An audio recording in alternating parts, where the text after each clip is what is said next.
हमारी कुछ मान्यताएं हैं कि हमें हर साल सत्यनारायण पूजा करनी चाहिए या नए घर में जाने से पहले वास्तु पूजा या वास्तु शांति करनी चाहिए। ठीक है। कम से कम मराठी लोगों की इस तरह की परंपरा है, जैसे गृह शांति। ठीक है। अब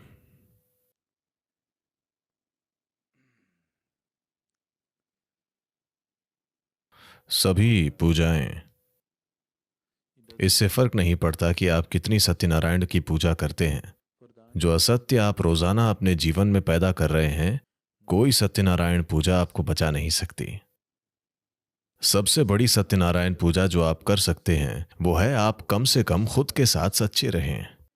आप दूसरों के साथ सच्चे नहीं बन पाते, मैं आपको उसकी अनुमति दे दूंगा, पर कम से कम आपको खुद के साथ 100% सच्चा होना चाहिए, हाँ या नहीं? ये एक अद्भुत सत्यनारायण पूजा होगी जो उसी समय परिणाम देगी। वैसे भी आपकी सत्यनारायण पूजा आप खुद नहीं करते, कोई और इसे आपके लिए करता है। शायद उसे फायदा होगा पर आपका पता नहीं। आप धुएं का सामना करते हैं और आपको खांसी हो जाती है, अगले दिन आपके नाक में नसें सूजकर लाल हो जाती हैं। आमतौर पर आपके घर में सत्यनारायण पूजा का धुआं भर जाता है। धुआं नहीं होता? महाराष्ट्र में वे धुएं का उपयोग नहीं करते हैं। अच्छा, आप धुएं का उपयोग नहीं करते हैं। ओ, दक्षिण में ढेर सारा धुआं होता है।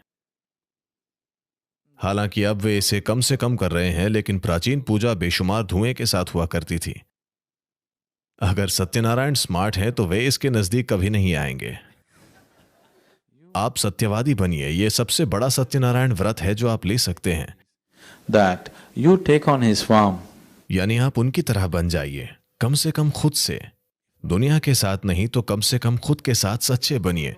दुनिया के साथ भी आप इसे अपना सकते हैं, यह बहुत ही शानदार होगा, पर अगर वो आपके लिए संभव नहीं है तो खुद के साथ बिल्कुल सच्चे बनिए। आप देखेंगे कि जीवन बहुत सुंदर हो जाएगा। अब ये वास्तु, मुझे पता नहीं है कि आप केवल उस पूजा की बात कर रहे हैं जो प्रवेश के दिन की जाती है या इमारत को बनाने के तरीके की। हाउस वार्मिंग एक चीज है।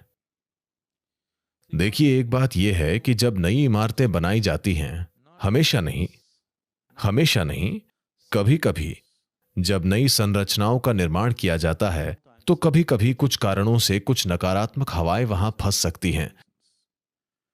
तो इसके पीछे विचार यह है कि जप द्वारा एक नई सकारात्मक ऊर्जा का निर्माण हो और हवन का भी कुछ प्रभाव हो।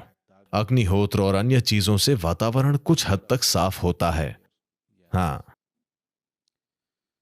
सबसे बढ़कर आप एक नए स्थान पर जा रहे हैं और आप कोई ऐसे व्यक्ति नहीं हैं जो इन सब से परे हैं।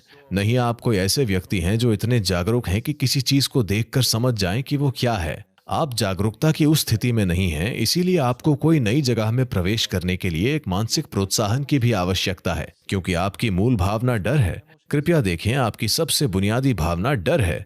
तो कोई भी छोटी सी बात आपके जीवन को परेशान कर सकती है। आप एक नए घर में आते हैं और पेंट की गंध या किसी और वजह से आप सो नहीं पा रहे हैं, और अब आप सोचने लगते हैं कि ये क्या है, मेरे पुराने घर में मैं ठीक से सो रहा था, नए घर में भूत हो सकता है।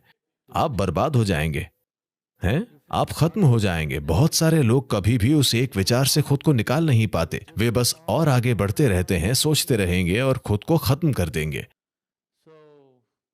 तो इस तरह ये थोड़ी सफाई करता है, और इसके पीछे कुछ विज्ञान भी है। ध्वनियों के कुछ उच्चारण और गंधों से वहां एक निश्चित वातावरण बनता है, और आप उस सफेद कद्दू को बांधते हैं क्योंकि वो बहुत ही प्राणिक है।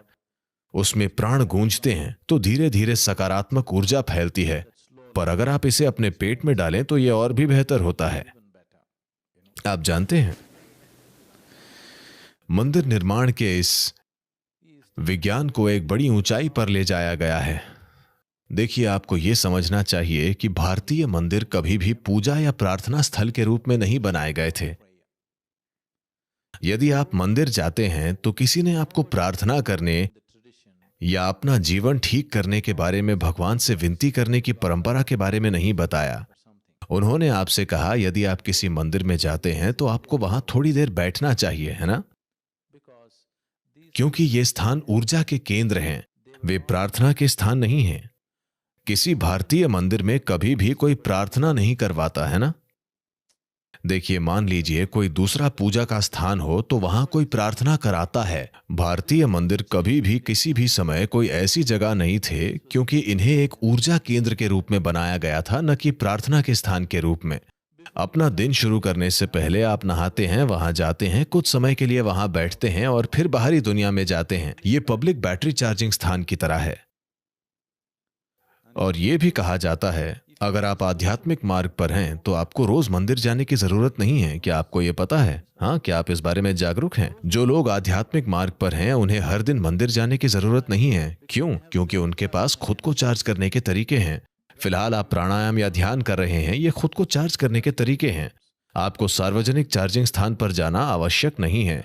आपके पास अपना निजी चार्जर न हो तो आप सार्वजनिक बूथ पर जाकर खुद को चार्ज कर सकते हैं। जब मंदिर का आकार, बाहरी परिक्रमा, गर्भगृह, आकृति और आकार, मूर्ति की आकृति और आकार, मुद्राएं जो मूर्ति धारण करती है, इनको प्राण प्रतिष्ठित करने के लिए जिन मंत्रों का उपयोग किया जाता है, यदि ये सभी चीजें ठीक से मेल खाती हैं, तब इनके चारों ओर ऊर्जा का एक बहुत मजबूत क्षेत्र होगा। आप बस वहां जाइए, वहां बैठिए, उन्हें आत्मस्नात कीजिए और आ जाइए। यह आपके लिए बकवास करने का समय नहीं है या किसी और के करने का। आपको बस वहां चुपचाप बैठना है और वहां जो भी है उसे आत्मस्नात करना है। हमने ज्यादातर मंदिरों को नष्ट कर दिया है क्योंकि हम नहीं जानते कि उन्हें कैसे बनाए रखा जाए। आवश्यक समर्पण और इसे बनाए रखने का आवश्यक विज्ञान खो गया है। कई सैकड़ों मंदिर खत्म हो गए हैं, केवल पत्थर बाकी रह गए हैं। ये पत्थर को दिव्यता में बदलने का विज्ञान था, पर अगर आप अनजान हैं तो आप दिव्यता को फिर से पत्थर में बदल देंगे। पत्थर को कैसे परमात्मा बनाया जाए, इसका पूरा विज्ञान है। इसे इस तरह से क्रियाशील करने के लिए कि ये आपसे बहुत अधिक और बड़ी संभावना बन सके, पर शायद आप बस इसे तबाह कर दें। आप में से कुछ को शायद आपको ध्यान लिंक ब्रोशर मिल गया, आपको शायद चित्र मिल गया हो। अगर आप देखना चाहें तो पुस्तक बाहर मिल जाएगी। आपको वहां जाकर बैठना होगा। इसे मंत्रों के माध्यम से नहीं बल्कि प्राण प्रतिष्ठा से ऊर्जावान बनाया गया है। इसमें जबरदस्त मेहनत लगी है। एक तरह से जो मैं अभी कर रहा हूं वो मेरा काम नहीं है। मैं सिर्फ लिंगम को प्रतिष्ठित करने आया था। कुछ और हो जाने के कारण मैं इसमें शामिल हो गया और मैं कुछ समय बिता रहा हूं, वरना मेरा बुनियादी काम सिर्फ ये करना था। मेरा कभी भी प्राण प्रतिष्ठा के बाद रहने का कोई इरादा नहीं था। हमेशा से योजना यही थी कि प्रतिष्ठा होते ही मैं चला जाऊंगा। कुछ कारणों से मैं रुका रहा और चीजें चल रही हैं।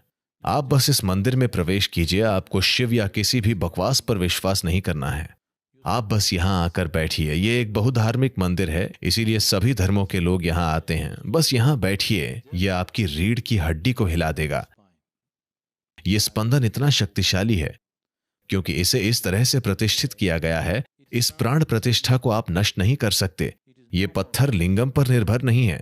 पत्थर लिंगम का उपयोग केवल मचान के रूप में एक ऊर्जा लिंगम बनाने के लिए किया गया था। ये स्थापित हो गया है। यदि आप चाहें तो हम पत्थर के लिंगम को हटा सकते हैं, तब भी इसकी गुणवत्ता नहीं बदलेगी। सातों चक्रों को ठीक से स्थापित और बंद किया गया है। यह अविनाशी है। अगर आप इस ग्रह को भी नष्ट कर देते हैं तब भी आप इसके स्वरूप को नष्ट नहीं कर पाएंगे। ये ऐसा है।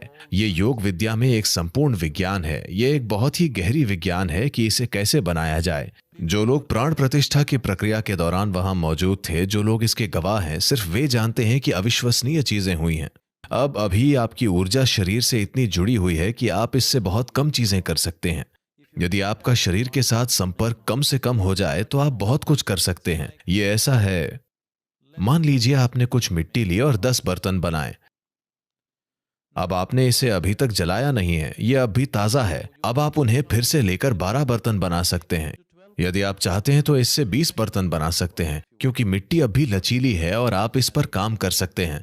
तो समाधि की अवस्था का मतलब है यह उस चरण पर वापस जा रहा है जहां मिट्टी अब भी लचीली है और आप इसका इस्तेमाल कर कुछ और चीजें बना सकते हैं। आमतौर पर जब लोग समाधि की स्थिति में होते हैं तो हम उनकी रक्षा करते हैं। हम उन्हें बहुत संरक्षित वातावरण में रखते हैं क्योंकि छोटी मोटी बाधा से वे शरीर छोड़ सकते हैं। कोई व्यक्ति समाधि की गहरी स्थिति में है, आप बस ऐसा करते हैं, वो शरीर छोड़ सकता है क्योंकि ये इतना सूक्ष्म है। थोड़ी सी हलचल से ऐसा हो सकता है।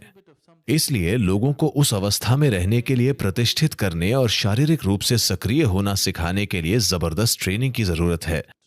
मुझे सही तरह से लोगों की तलाश करने और उन सभी को एक साथ लाने और धीरे धीरे इस स्थिति को तैयार करने में 20 साल लग गए। आप इसका अनुभव अवश्य करें। अपने जीवन में आपको इसका एक बार जरूर अनुभव करना चाहिए। ये कुछ ऐसा है जिसे आपको जरूर देखना चाहिए। आपको किसी भी चीज पर विश्वास नहीं करना है, आप बस वहां जाकर बैठिए, आप देखेंगे ये आपको खुद में समा लेगा।